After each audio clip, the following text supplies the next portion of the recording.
Hello. Good evening and welcome to Platform, the Bergen Kunsthall's lecture series. Tonight, on the occasion of the opening of a new exhibition in our gallery number 5, with the American artist Jonas, we are very pleased to be able to also present a talk by the artist herself as part of this lecture series of ours. Jonas is a pioneer of performance art and video art. Her experimental practice from the late 1960s and 70s onwards has been of considerable influence on the development of these art forms. Her influence on other artists has been of great importance, and she continues with an ever-present activity to develop her impressive oeuvre in a practice that fuses elements from performance art, modern dance, music, theater, and visual arts. Now, I will not go into the very extensive biography and exhibition history of Jonas at this point. Instead, we are very honored and pleased to be able to give the word to Joan herself in a very few moments. And she will be giving us a bit of insight into some key projects of a rich history as an exhibiting and performing artist, leading up to the project Reading Dante that is being presented in our exhibition here in Bergen. I should also mention that the exhibition is part of Bergen Kunsthall's annual collaboration with the Borealis Festival. The festival itself takes place in the end of this month, and tonight sort of makes a pre-opening in a way, and also a program launch. So the program books for the festival will be to find around tonight. And also, just a few more practical information. You should also note that after the exhibition has opened at 8, a little later than that, about 8:30, the official opening of the exhibition with director Solveig Øvstebø will take place in here again. And also some words from the Borealis director, Alvin Pritchard. So please stay to see also that. And finally, I would also want to mention that on Tuesday, March 22nd, Knut Ove Arntzen from the University here in Bergen will have a talk related also to this exhibition. He will be speaking about early performance art and the intersection between visual art and theater, with a special focus on the work of Jonas. So mark your calendars and come back on the 22nd of March. And now, please welcome Jonas.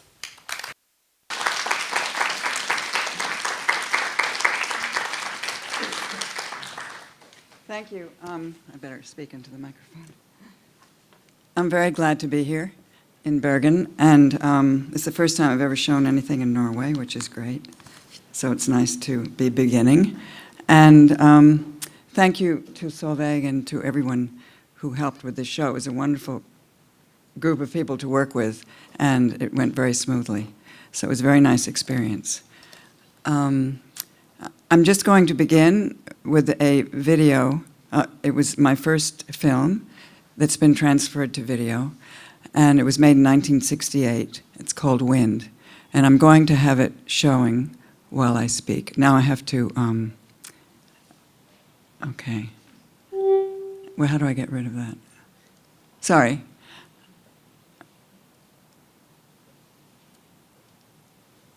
Sorry, just, let me just just bear with me. It won't be a disaster, but.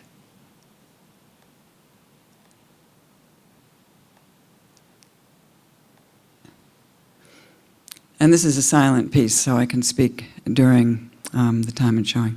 Wind was my first film, and just briefly, I began as a visual artist, and I studied art history, concentrating on sculpture. And in the 60s, I saw the happenings and collaborations between dancers and visual artists in New York City, and I felt that my sculpture lacked something that live performance or action had. And so I switched. I became entranced with this form because I thought that I could make something. It didn't have to be an object. It could have sound. It could be in space. There could be a lot of elements involved. So this was the first piece, and it was based on my first performance I did, which was in an alternative space. When I began performing in 1968, I worked with other friends who were artists who were also experimenting with performance and dance. And we worked in different alternative spaces, gymnasiums, churches. This particular performance took place in a place called St. Peter's Church, where many performances took place. So when we went out to make this film in Long Island, near where I grew up part of my life, it happened to be the coldest day of the year, and a very snowy day, and also very windy, which I didn't anticipate. But it was lucky, because then this became a piece called Wind, and I have a relationship to, maybe that's a dangerous place to put that. Excuse me, can you take it? I'm afraid I'll knock it over. Yeah. And this piece is very simple, and it's the choreography is also very simple in it, and it's the most, quote, dance-related work that I've done. I think most of you know the history of this form, that in the 60s, the dancers were experimenting with everyday movement. So I was totally untrained in theater and performance, but it enabled me to step right in to this form and not worry about being a trained dancer or a trained actor.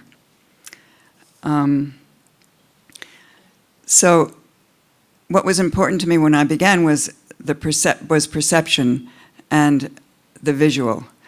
And I consider myself partly an imagist.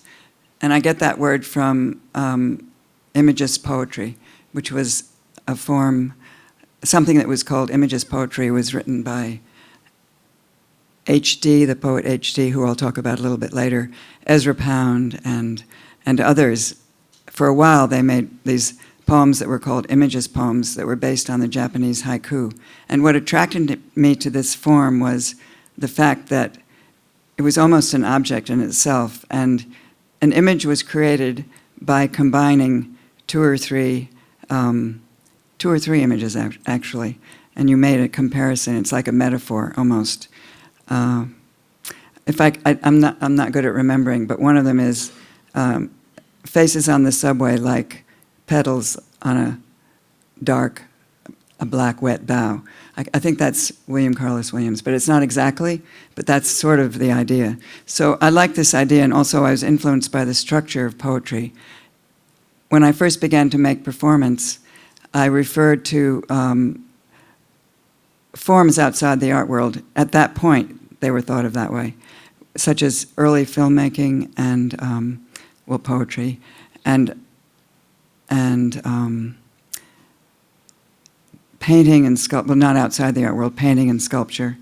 And I didn't see a major difference between all these forms. And so I brought the language of all these forms together in my work. So for instance, my films and my performances, I thought of them as films, my early video works. So I was constantly referring to film.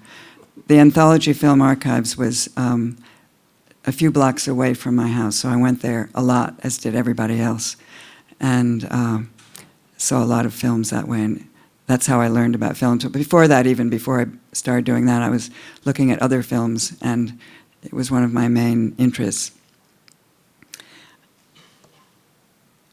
So I was influenced by the writing of Borges, and my first prop was the mirror, and I got that idea from Borges. He was just translated in the 60s into English, and so I started reading him. And I often go to literature for an idea, but I don't. My early pieces did not involve text in the same way that they do now. They were very abstract, but there were ideas underlying them, and it would be the way I could enter a piece. For instance, I'll show you some images of the mirror works after this film is over, which were inspired by Borges. And I began those mirror works by memorizing all the quotes all the times he referenced mirrors in his work. And I memorized them, and then I made that costume that you saw in the film.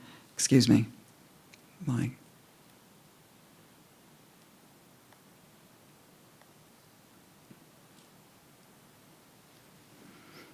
I memorized all the references to mirrors that are in Borges, and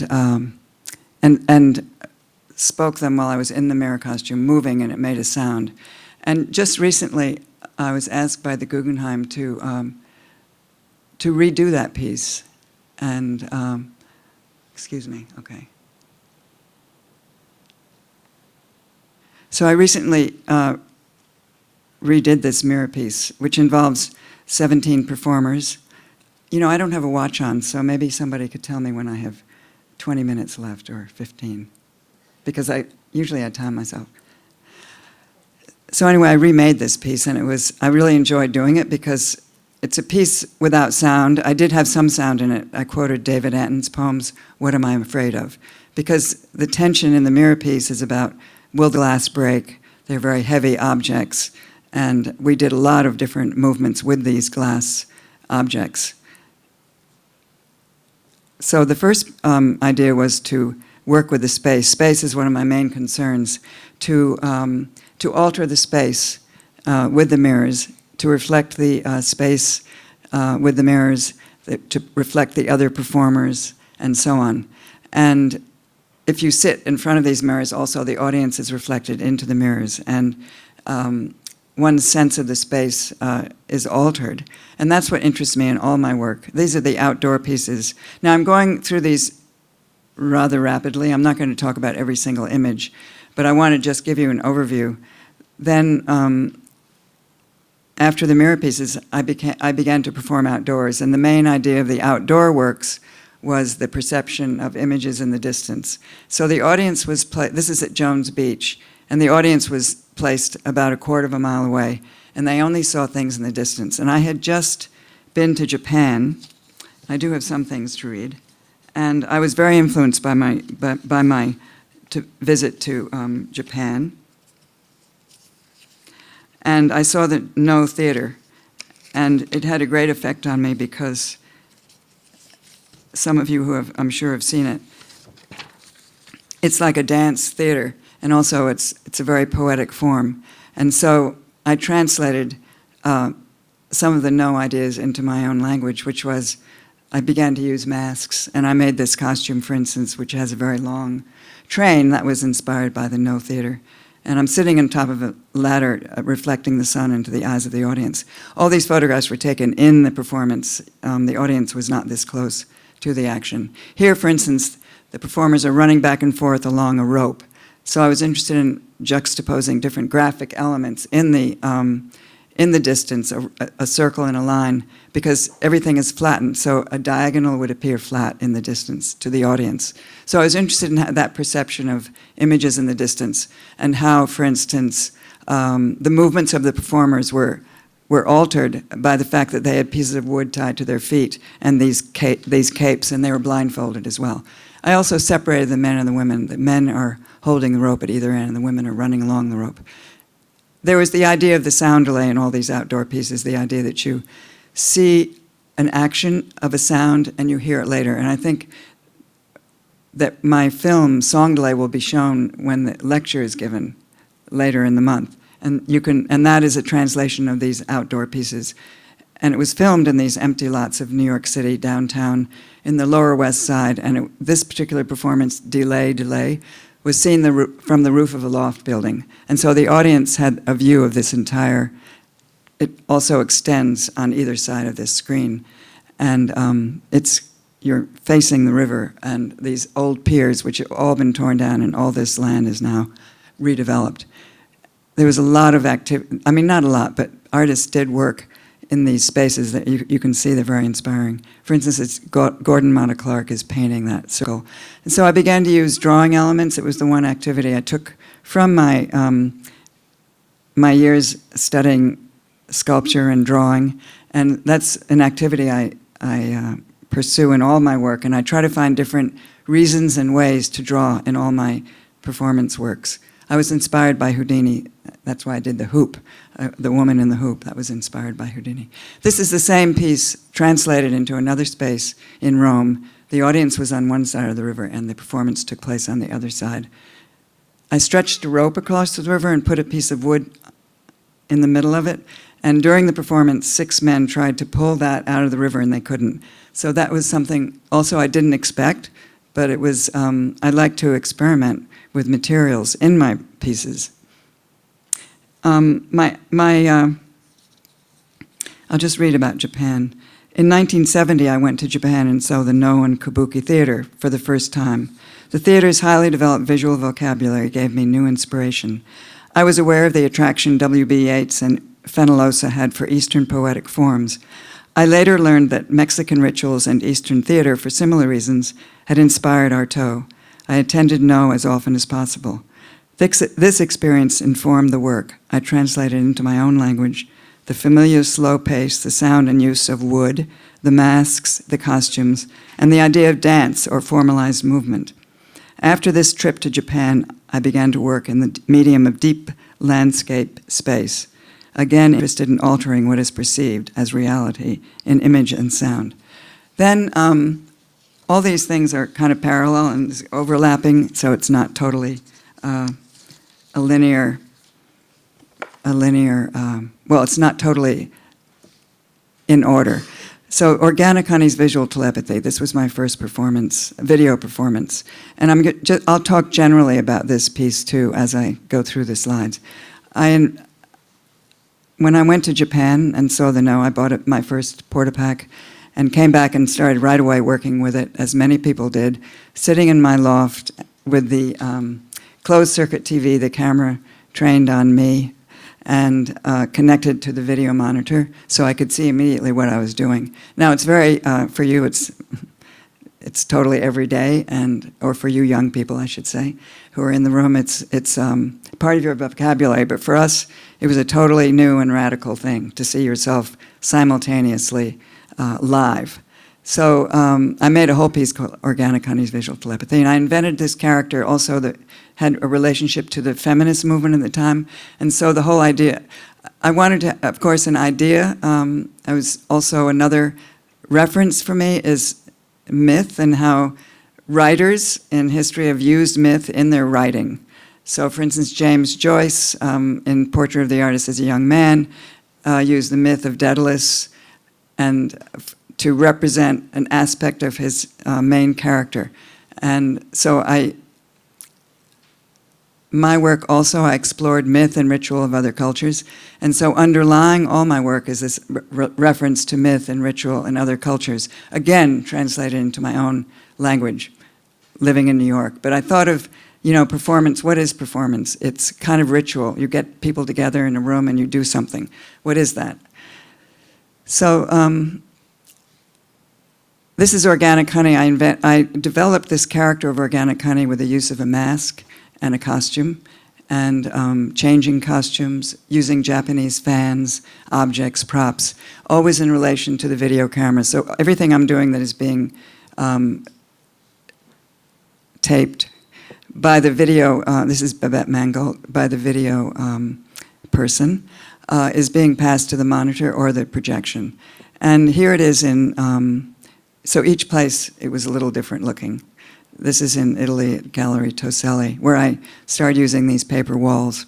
And you get a picture of what it was in relation to the monitor. Before that, I had a projection, so there were large scale projections. But then I started working with monitors, also which you don't really have now in the same way as we did then. But I thought my idea in this piece was to explore the idea of whether or not there was such a thing as female, quote, female imagery. So everything, I had just women in the piece. Also, by the way, all the video, the camera was all worked out and in rehearsal. There was no improvisation, and I controlled it by having a small video monitor in the space, which I looked at all the time to see what I was doing and how it was being framed. So there were nothing but women in the piece. I won't explain all these things, but I worked with how the vertical roll altered. This image, for instance, on the monitor, you see it in the opposite way. The bottom part of my head comes together with the top part of the dog's head, or vice versa. I'm sorry, I can't explain everything. And again, the way I work over the years is to work in performance, invent things, make tapes. I made vertical roll while I was making this working on this project, I usually spend about 2 years working on pieces, and then I incorporate the movement back into the performance while I make autonomous video works out of the performance. So this has been going on, the same process. I'm still working that way. This is a piece called Funnel. It's just another, then for a number of years, I experimented with different relationships of camera to monitor to space to object. And for instance, here I began to explore the idea, the form of the cone, and I made several pieces that use the cone as a form in different ways. And also magic shows and circus. So here, this is a reference to taking the rabbit out of the hat. I actually had a live rabbit during this time as a pet, but they're not very strong. It was not very, anyway, it was a sweet little rabbit. And then I began to, after the video pieces, I was asked to do a piece for children in Philadelphia, by a space in Philadelphia. So I began to work with fairy tales, and then as soon as I began to work with text, story, and fairy tale, I became intrigued, and it became another, an element to add to my language, and also to layer on top of what I was doing before. So actually, the images in their basic nature didn't change that much. They became informed by the story, but they were now parallel to a story being told. And my images are not illustrations of the story. They're my thoughts that are represented, my associations with the text that are in the images. And so these two things run side by side in all the work since then. And I think that artists are, you know, you have a few ideas at the beginning of your career, and you continue to develop those ideas your whole life. And really, in a way, although I try to invent and invent new ways, use technology in different ways, work with myself, my body in different ways, a lot of the ideas are still, I'm still working with the same ideas. This is the same piece, actually in the Whitechapel Gallery. You can see how when I do a piece in a different space, I alter the piece.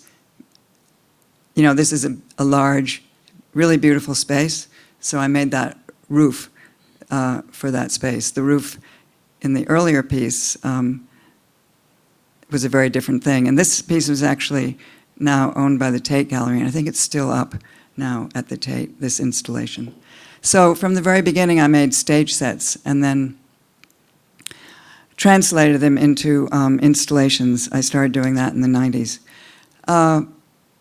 In the 80s, I began to work, the fairy tales were not exactly epic, but I became intrigued with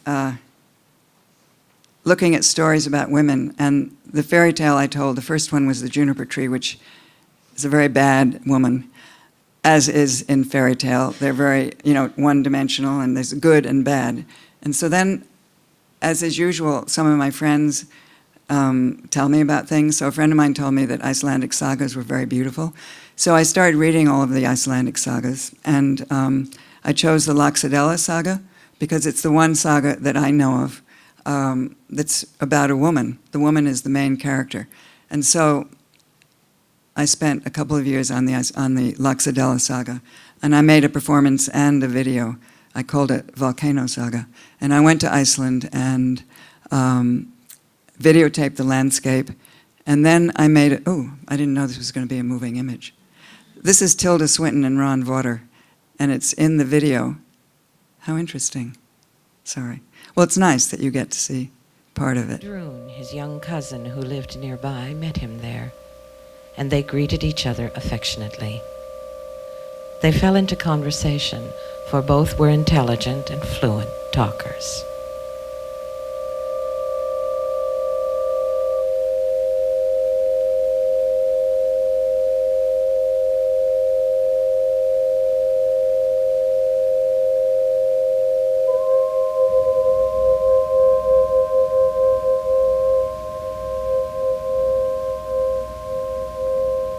I have had many dreams this winter, and 4 of them in particular have disturbed me greatly. No one has understood them to my satisfaction. But I'm not just asking for a pleasing interpretation. Tell me your dreams. It may be I can make something of them.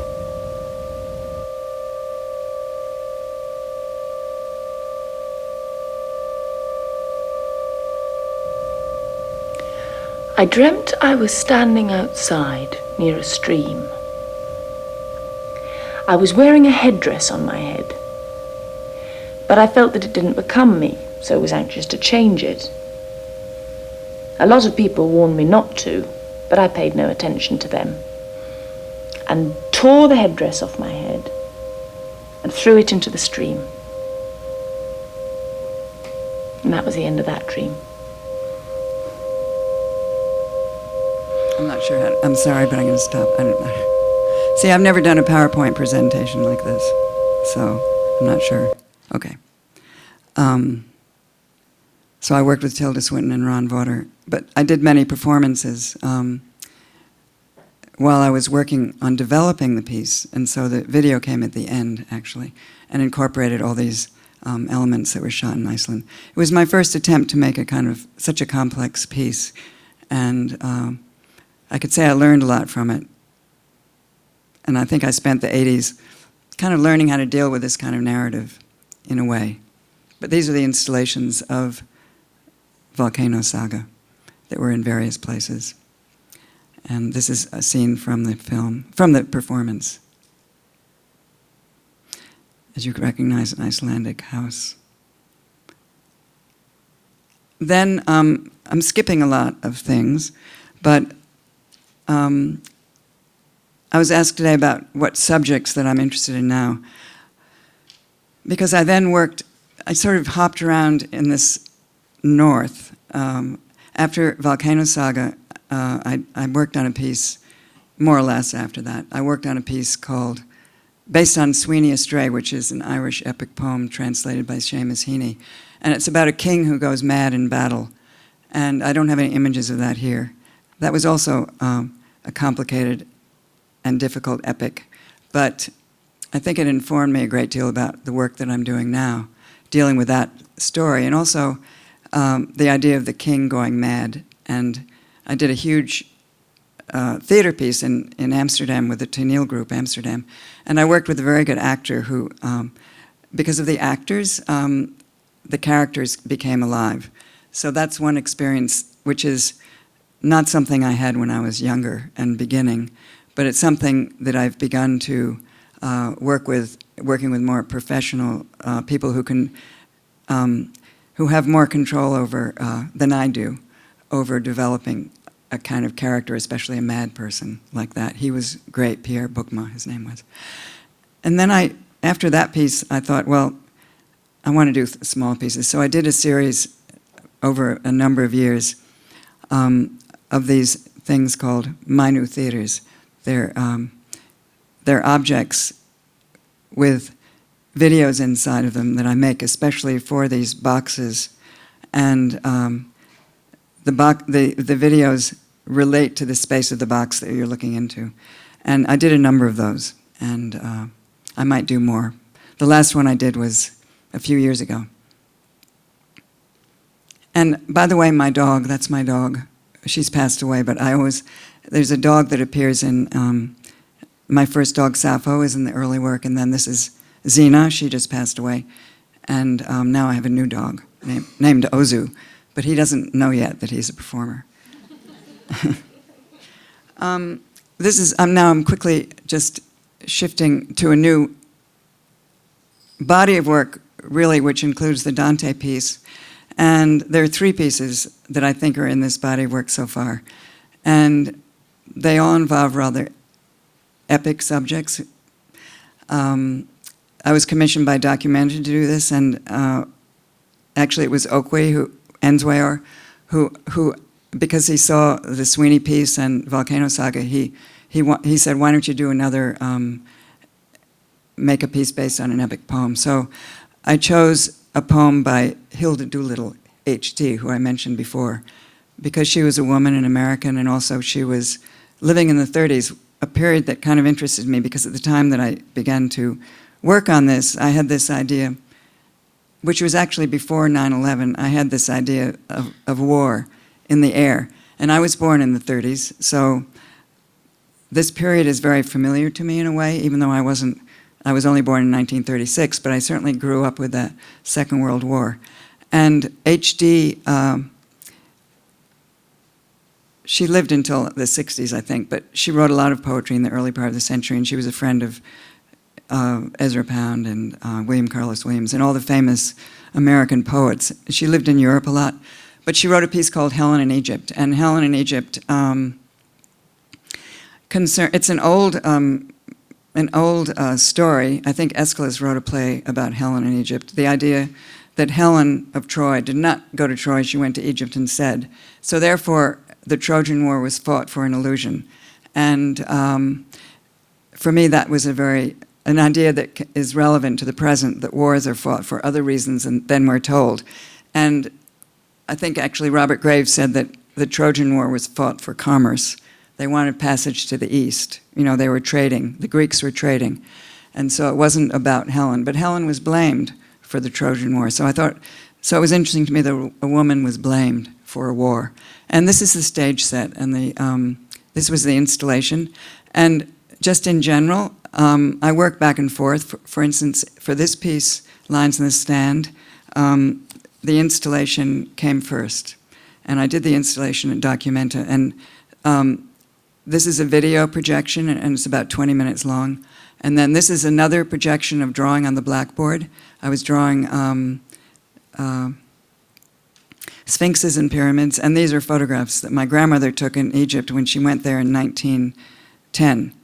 And so I'm not going to show you this video tonight because there isn't time, but the location of the real Egypt I represented by these photographs that my grandmother took. And then I went to Las Vegas to represent the fake Egypt because there's a casino in Las Vegas called Luxor.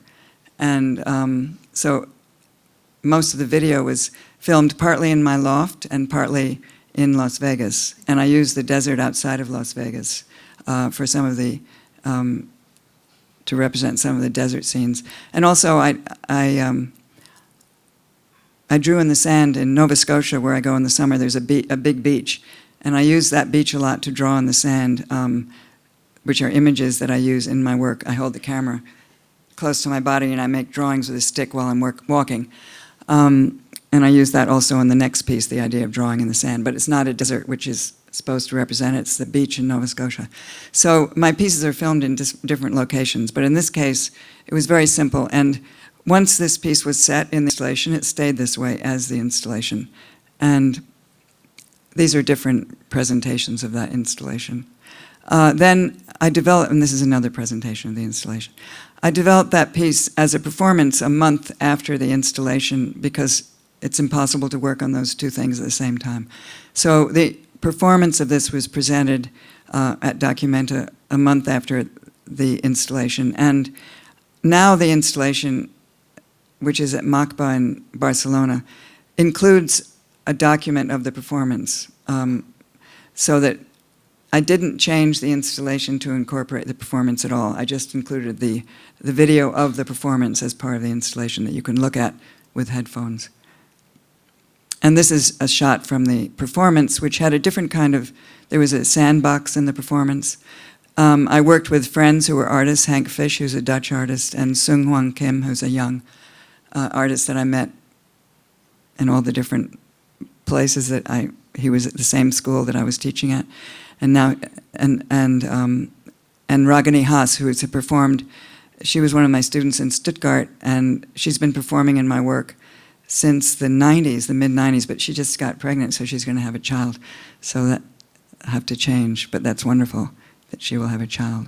So these are images from the performance. And again, there was, again, to work with, although I use video in my performances, projections, I began to think of it in different ways in this piece, in a parallel piece that I was working on at the same time as this piece. I began to think of these video elements as video backdrops.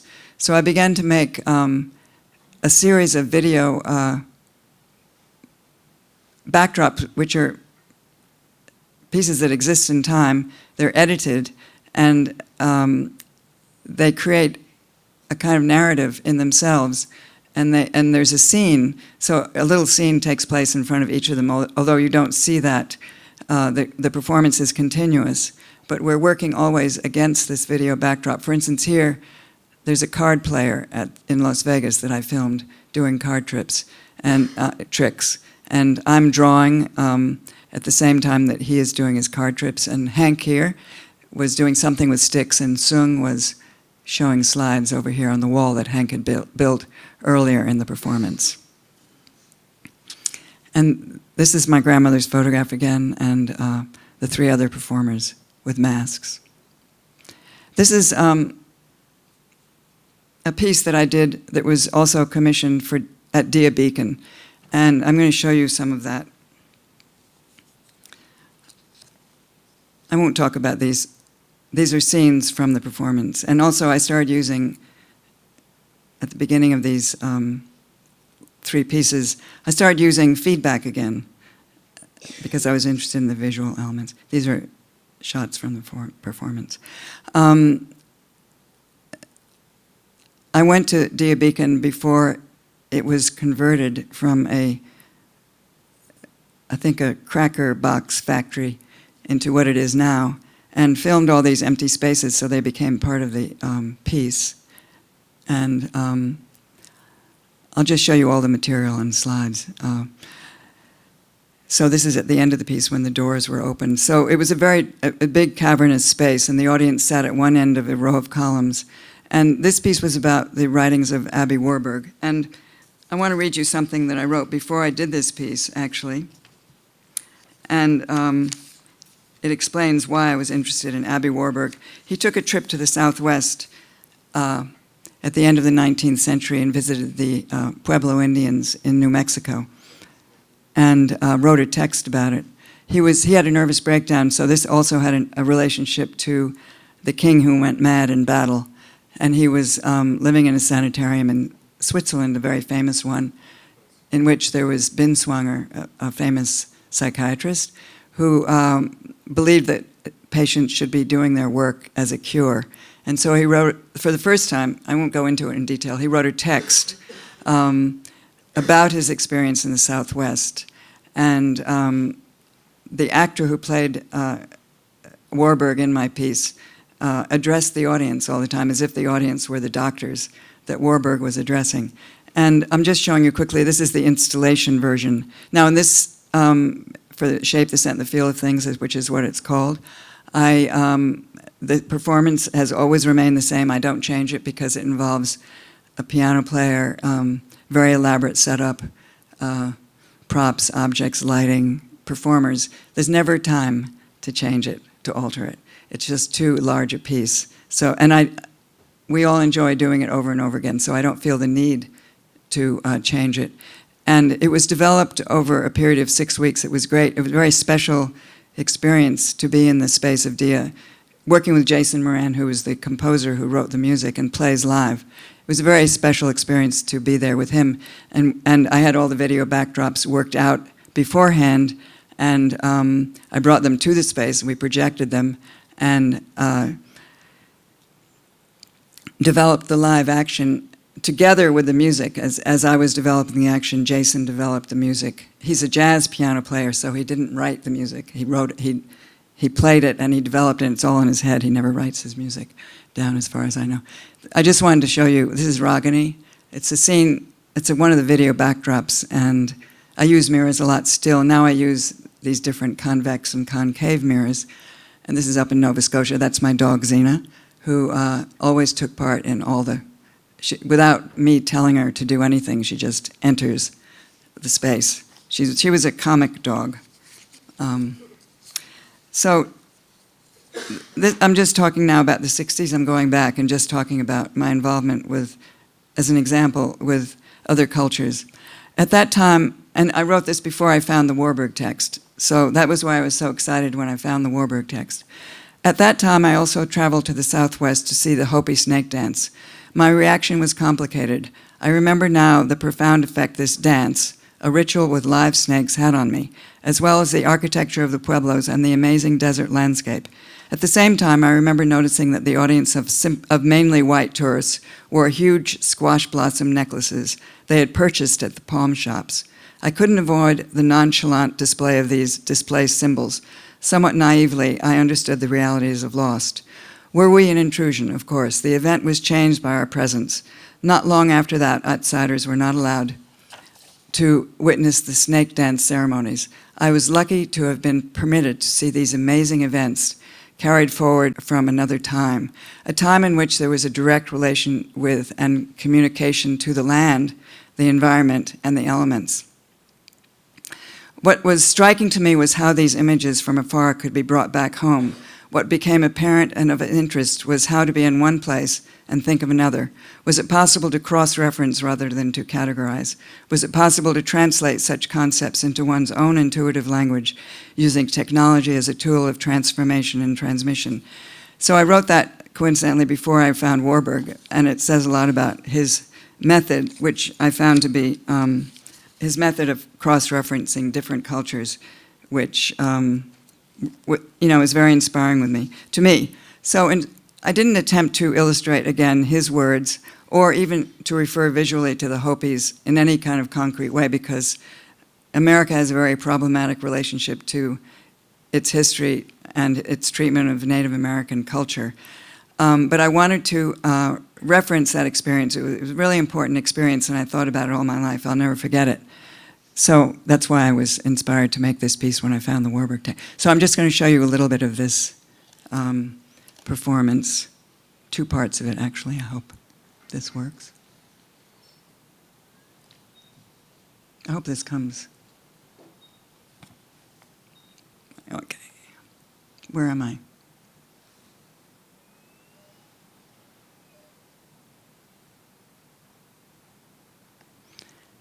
So I haven't perfected this. Okay, here we go.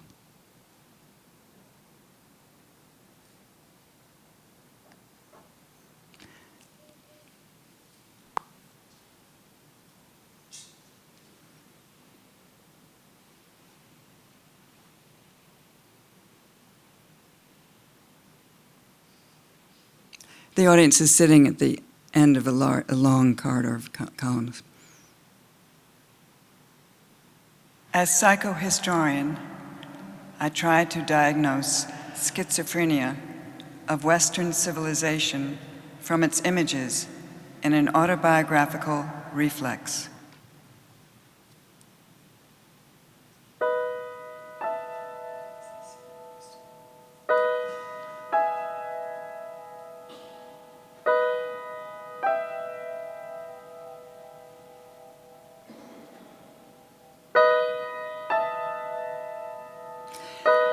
I edit the background videos into the document of the performance so that you can see them sometimes. This is not what the audience saw.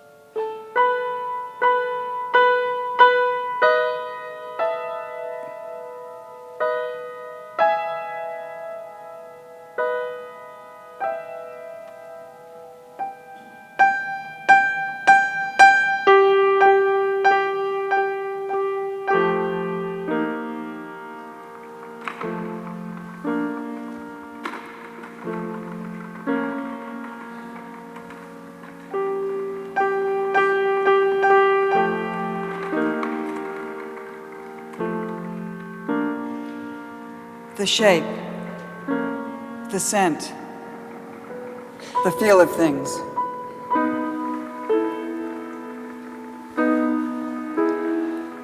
The actuality of the present, its bearing on the past, their bearing on the future.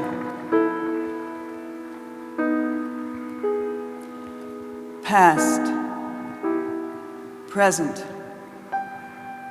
future.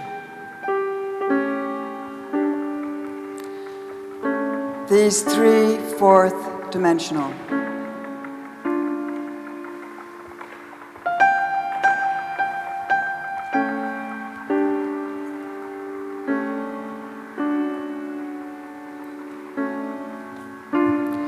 The room has four sides. There are 4 seasons to a year.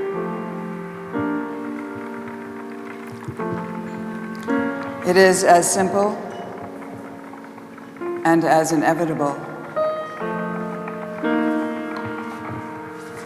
in the building of time sequence as the fourth wall to a room.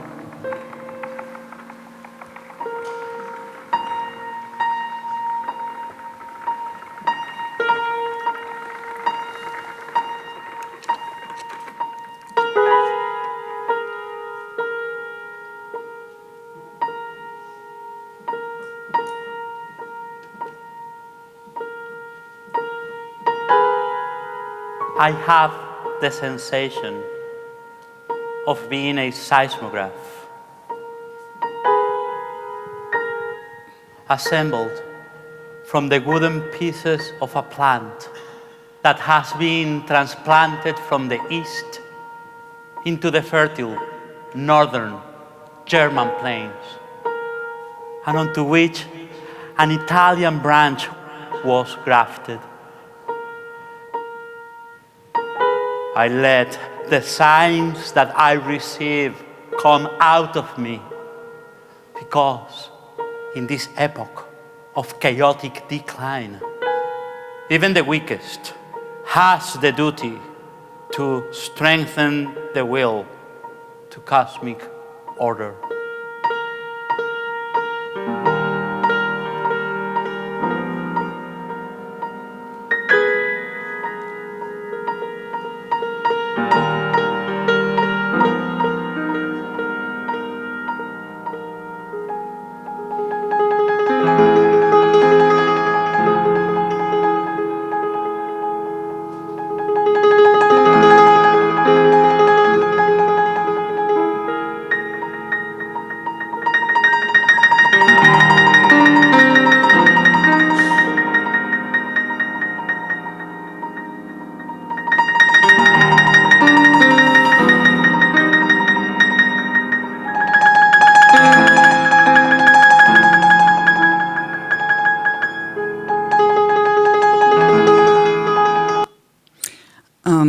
I wanted to mention, so we had a moving wall in the performance that altered the space. As you just saw, it came out from the side and then was pushed forward. And there were 3 locations, one, well, the back screen, and then this middle point, and then the screen was also pushed quite close to the audience.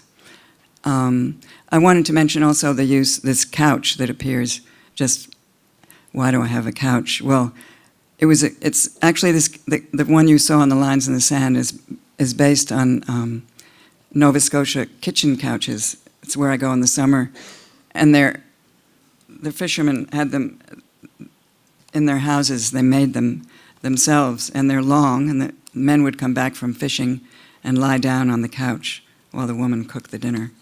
But I'm sure the women use the couches too, but I copied one, and the first one you saw, the green couch, HD it seemed appropriate. I used it also before that, but then I painted it green and put it in that piece.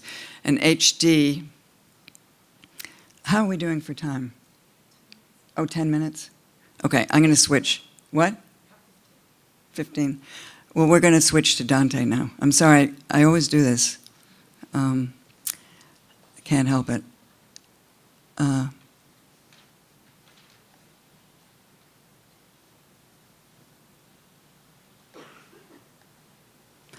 Quickly. Anyway, because HD was analyzed by Freud and then the relation of Warburg to the sanitarium.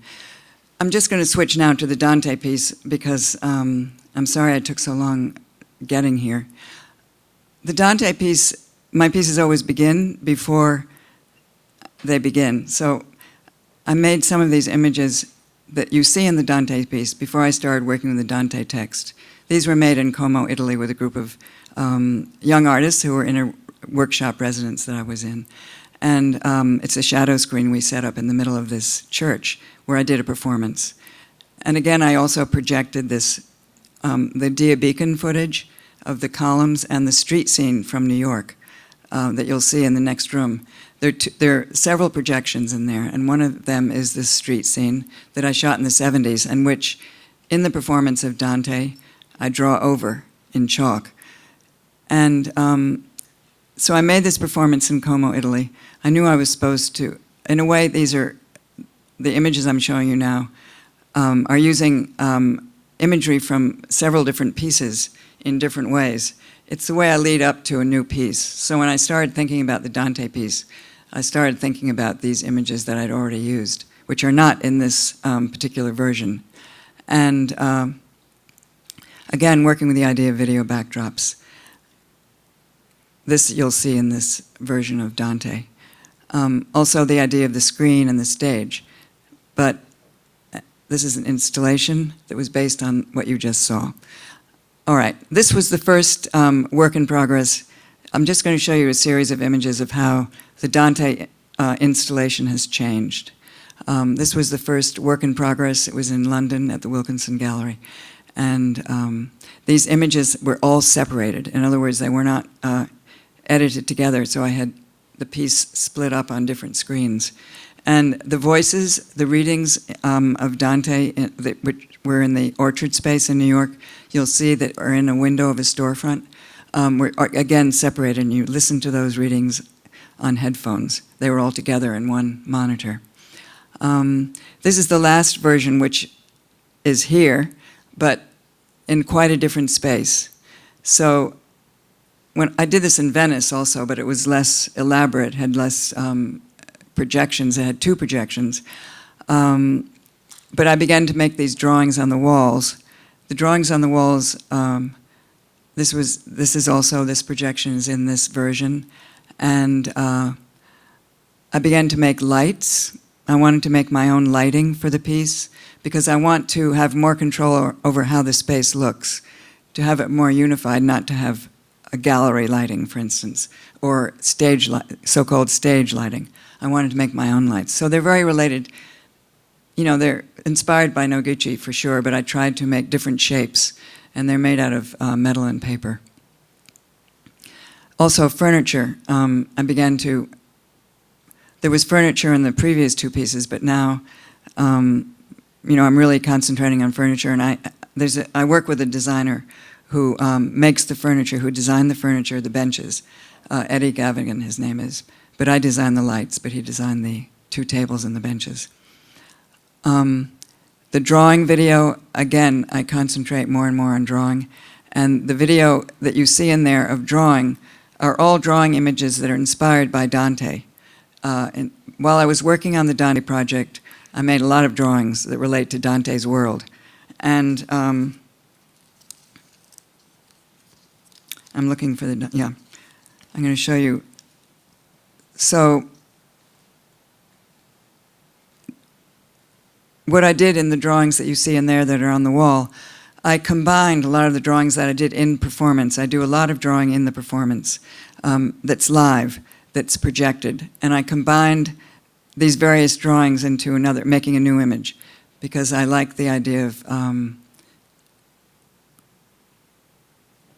occupying the space with drawings, how shall we say. I don't want to say decorating, because I don't want them to be decorative, but they could be. These are the drawings that were shown in another piece. I show the actual drawings in another version of this piece in these vitrines that Eddie also designed. I asked him to do them. And these are the separate elements of the drawings that you see in the next room, some of them. So you see different versions of the drawings. And this is the, I also work with animation. So this is the, one of the images I use for animation in the performance on the desk. Again, drawing on the blackboard. And also I do the drawings in different scales, more drawings. Lots of bats and wolves. So I'm just going to show you quickly, wait a minute now. Where did I put that? Actually, I think that I'll just say to you, when you see the piece in there, I'll just show you some of the images in a different way. Because now I can't find that, and there's not really time. When you look at the work in there, you'll see the way I worked on this was to collect the images as I went along. It wasn't as in the last two pieces in which I made an installation or a performance, decided upon it, and left it. This piece has been constantly changing from the very beginning. I didn't have a commission for this piece, so I collected images in various locations. And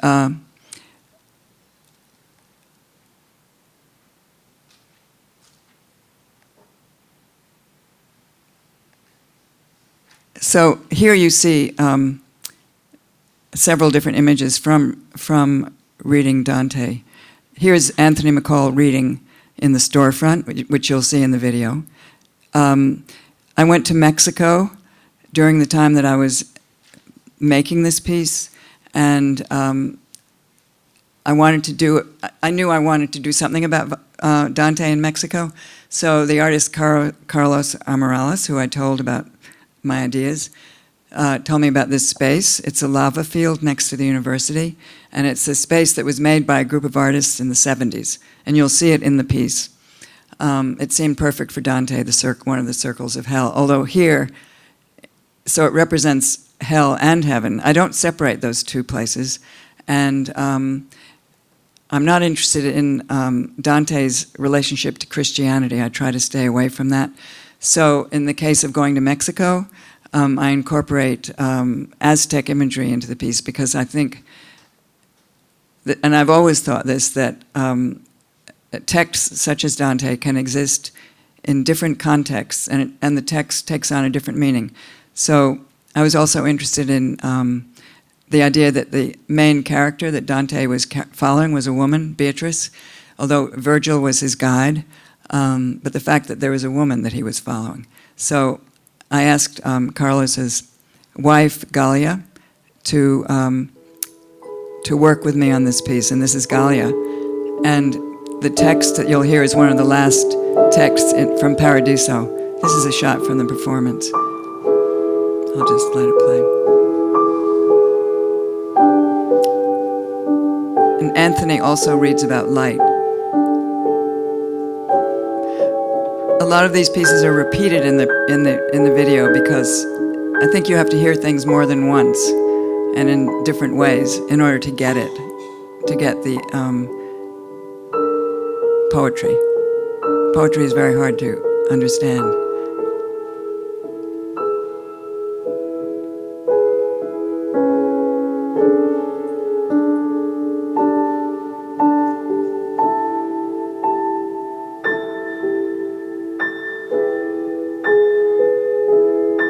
O eternal light, abiding in yourself alone, knowing yourself alone, and known to yourself and knowing, loving and smiling on yourself. That circling which, thus conceived, appeared in you as light's reflection, once my eyes gazed on it a while, seemed, within itself and in its very color, to be painted with our likeness, so that my sight was all absorbed in it. Like the geometer who fully applies himself to square the circle and, for all his thought, cannot discover the principle he lacks. Such was I at that strange new sight. I tried to see how the image fit the circle, and how it found its where in it.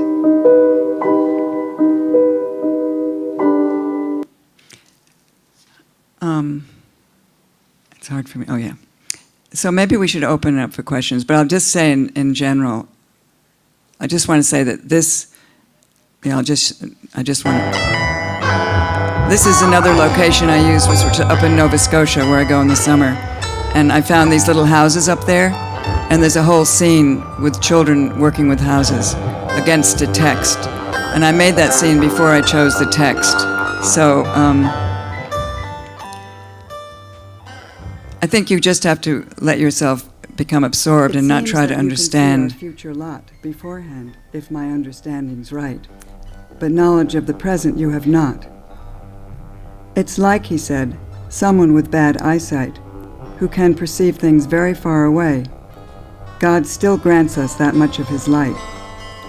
But the nearer they approach today, the less we know of general events, except for what we sometimes get by hearsay.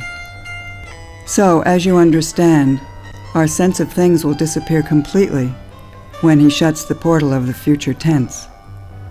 So, maybe we should open for questions now. I could talk much longer, but I took too much time in the beginning.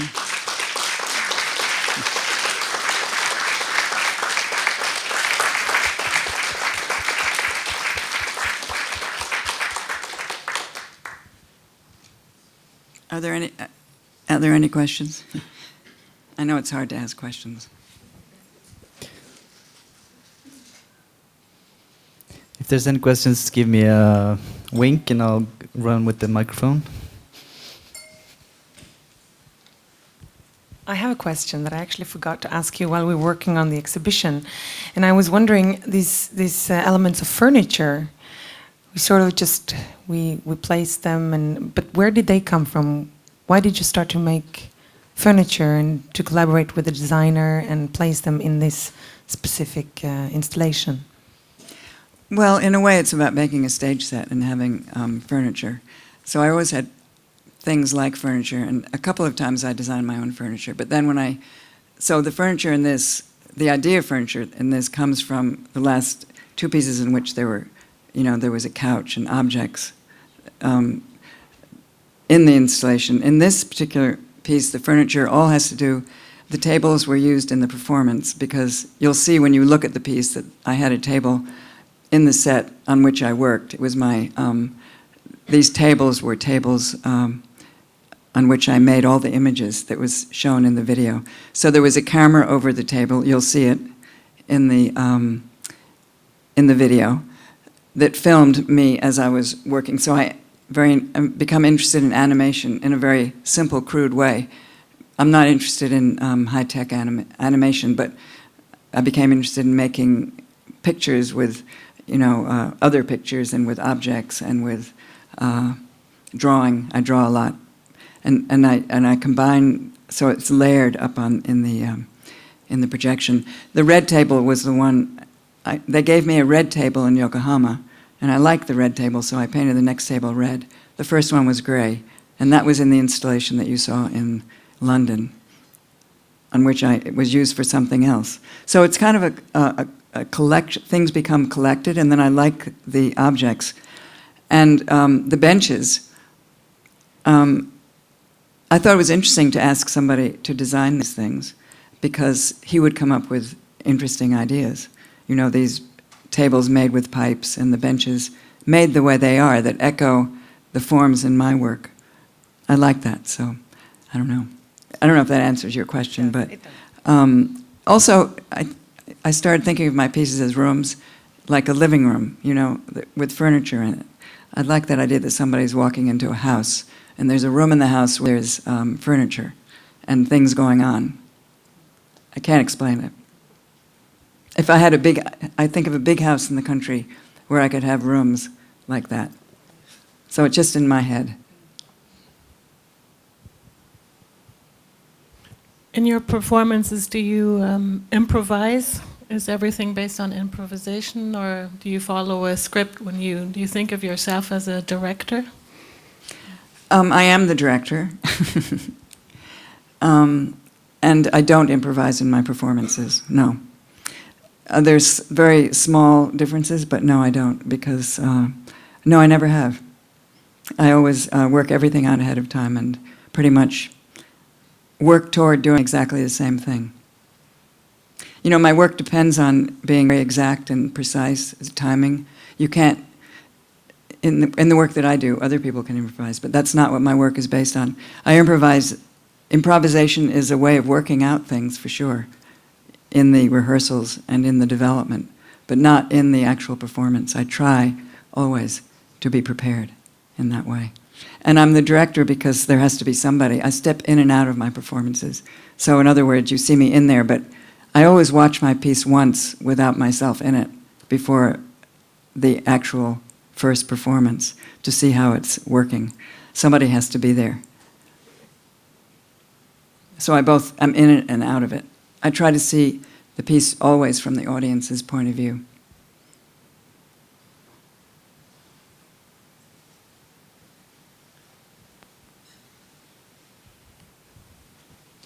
There's one question. Could you say something about your collaboration with the musician or the composer? Who decides and how what music you have? It's different with the it's probably a little different with each composer. The process with Jason in the Shape, the Scent, the Feel of Things was that he would play something and I would say, oh, I like it, or I don't like it. I never said I don't like it, but no, that's right, that's not right. So we worked that out together, and that's usually the way I work with composers, is they give me examples of their work, and I choose. I never work with something that's just, hardly ever. I did once, but there has to be an agreement between me and the composer, that because I make the soundtrack, you know, and I arrange the music, the sound. And so I like to work with composers who don't mind me doing that. So they don't just give me, it wouldn't work if they just gave me, you know, a whole piece, an hour-long piece, and I had to work against it because the music has to be more organic and kind of breathe in relation to the content and to my movements. I worked with Alvin Curran, and we pretty much worked that way too. He gave me, he played things for me, and I said, I like that, and I'll use. And then I become inspired by the music. I worked with Jason also on the Dante piece, for instance, but in a completely different way. He sent me files on the computer, you know, by email. And so, I don't know, he sent me about 10 different pieces that were electronic, and they weren't piano. And I chose what I liked, and then I edited them in with other sounds. And then I added a piece by David Lang, which is the piano music that was playing just now with the mirrors, which I like quite a bit, but David also. Jason didn't mind that I added David's piece in, and David didn't mind what I did. So there has to be an agreement. You know, I don't want people to, once, yeah, I learned the hard way about that, actually. But that's more or less the way I work with composers. But now, you know, from the beginning, until I worked with Alvin Lucier on Volcano Saga. And before that, I was collecting music and collaging it myself. And then I began to get nervous about copyright and everything. And then I also enjoy working with composers. So then I began to ask composers to work with me. One question.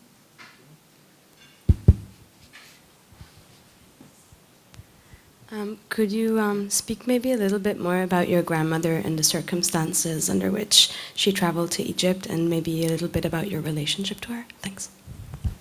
No one's ever asked me that question. Well, she went with her family on a tour, a grand tour. And she had a camera, one of those bellows cameras. And she was a really good photographer at that time.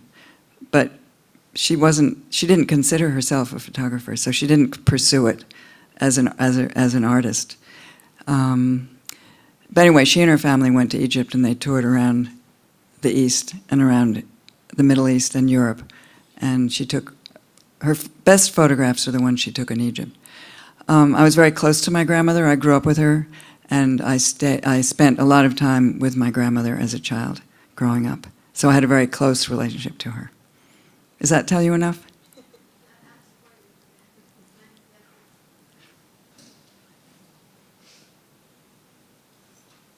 Well, the photographs also, it's very mysterious how things show up. Because as I was working, I was just beginning to work on this piece, and for some reason my brother had all the photographs copied, and he sent me copies of all the photographs. So I got those at that time. I don't know if I had told him I was working on this piece or not, but I don't think so. So I really believe in those kind of things that happen. And, you know, I was supposed to use her photographs. How are we doing for time? Just one more question at least. There is very seldom one hear the name of Abby Warburg. the great librarian and psychohistorian, but you mentioned him. So, and he was kind of an anthropologist. And what has he meant to you? Well, I tried to explain it. I had made this trip to the Southwest and saw the Hopi snake dance, and I found this later, and I read you something I wrote about that, and then after I wrote that, I found this book about Warburg and about his trip to the Southwest, and also with the text that he wrote in the sanitarium about this visit to the Southwest to the Hopi Indians. I didn't know about Warburg before that, and he's mentioned frequently, actually. I mean, art historians in Europe all know Aby Warburg. In America, he wasn't so well known. He's not, you know. Now he's becoming more well known, and he's coming back into view. He's very important. He didn't work with this material until he was in the sanitarium. And when I read his text, I was very moved, as he was, by seeing this ritual. I wouldn't say that he was an anthropologist, because he didn't look at the Native Americans. He was looking at them as an art historian, I would say, not as an anthropologist. And he also wasn't writing about the Native Americans in a way, seeing their situation in the context of that time and what was happening to them. But he was writing about their culture and their art in relation to other art histories, for instance, Italian Baroque rituals. So he saw art history as parallel developments and not in a linear way, cross-cultural. And that's the way I always saw art history, because I studied art history and then I became interested in rituals, and so of other cultures. And so when I found the Warburg, it was like finding a kindred spirit, somebody else who, of course, was very well known for seeing things in this way, and was very important for seeing it because he saw things in that way, and he was innovative in that sense. I don't know if that tells you. Does it? It's unending. It's unending? Yeah, it's a big subject. I mean, you know, I'm not a Warburg scholar, and he wrote a lot. I only read some of his essays, his art historical essays, and I read this text about the Southwest over and over again, and I've read about him. There's a book, now I can't remember his name, a French writer who's written about Warburg and film, in relation to film. It's a very well-known book. It's his own book. But anyway, so I spent quite a bit of time with Warburg, and then I started reading his biography, and I lost it on the train, and I never picked it up again. So I stopped following Warburg in a way, but he's an endless, fascinating figure.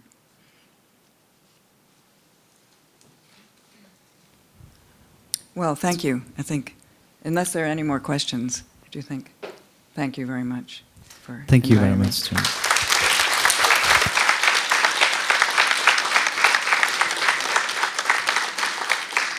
No, I'll just say one more thing, and I'll say Dante is also endlessly fascinating.